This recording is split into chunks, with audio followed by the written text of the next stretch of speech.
Here with women's hockey coach Terry Mannor. Coach, the season starts this weekend in Wisconsin. You've got St. Norbert on Friday and then Concordia, Wisconsin on Saturday. Yep. Let's talk a little bit about the preparation for those two games. The season's been underway since the middle of October, so you've really had about 2 weeks of practice. How are things looking so far? You know, things are looking good in the sense we feel that we're deeper than we've been in the past, talent-wise. The problem is we're very young. We have 1 senior, 6 juniors, the rest freshmen and sophomores.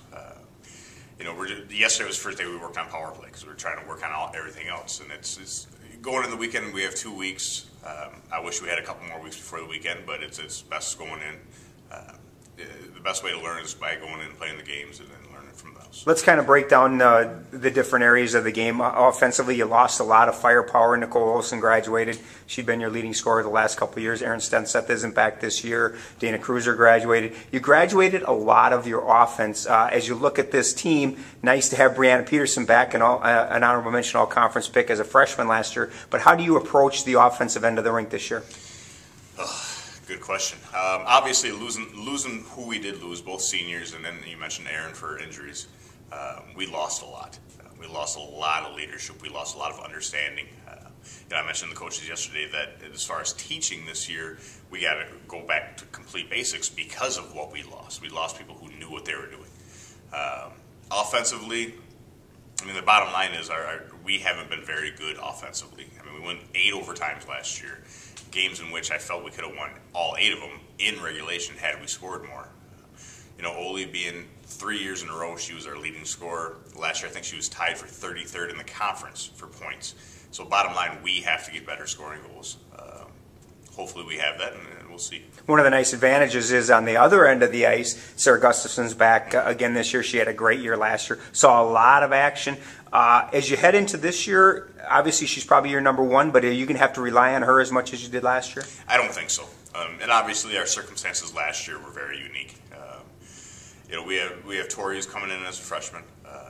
You know, I think she's going to be very solid. Obviously Sarah's our number 1.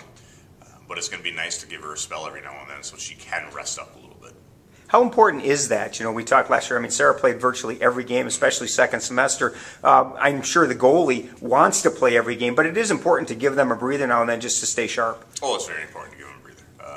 You know, the pressure of being a goalie is unlike any other sport. I mean, you always hear, you know, quarterback's the most important. In my opinion, the goalie is the most important position in any sport, whether it be soccer, hockey.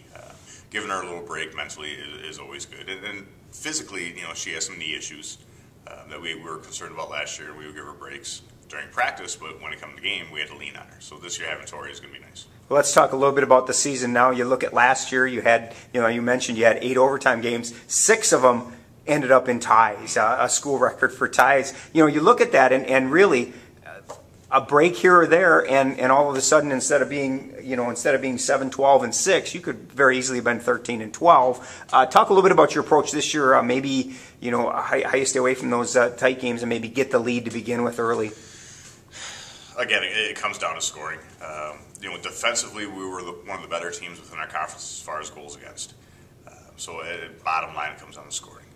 Yesterday, I instituted a rule that a lot of times you see teams, if you miss the net, you do 5 push-ups. I completely disagree because what that does is it tends to make you shoot in the middle. Yesterday, I instituted a rule for the season that if you hit the goalie in the stomach, you're doing push-ups because that's the middle of the net. After that rule, we had 2 people for the next hour and a half do push-ups. So I think mentally it kind of helps a little bit. You know, the bottom line is just we got to finish. And this year we have a couple freshmen who they're little bulldogs around the net. They're not physically big, but around the net they go for that puck, and that's what I think we need. Let's talk a little bit about the weekend. Like I said, you play Friday at St. Norbert and then Saturday at Concordia, Wisconsin. What's your approach as a coach to these first 2 games, and how will you evaluate where you're at after the weekend? 1, I'm going to be juggling the lines a little bit, I feel. 2, obviously we want to win, and we're going to do everything we can to win. But to me, the most important part of this weekend is learning, because it'll give us 2 weeks off before our next games. You know, and we're actually against St. Norbert. We've come up with we've bought a trophy, and we're going to play them first game every year as long as we can.